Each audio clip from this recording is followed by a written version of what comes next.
I mean, not only because of this pandemic, I think air purification has been a very hot market in the last 10 years. And with that technology, we'll also bring new products into that market in the second half of the year, active components to be added to that.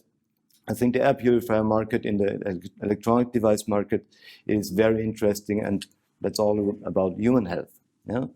On the other hand, for machine health, and also combined with human health, I think the automotive industry is very interesting for us. There we will identify the right partner to develop the next generation of in-cabin air filters for automotive.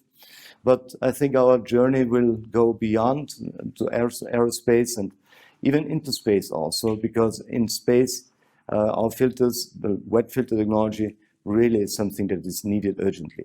All of that can be done with our new R&D center that we will implement in the second half of the year in the US with the financing round that is ongoing now. And yeah, so I think Dexwet is looking for a bright future.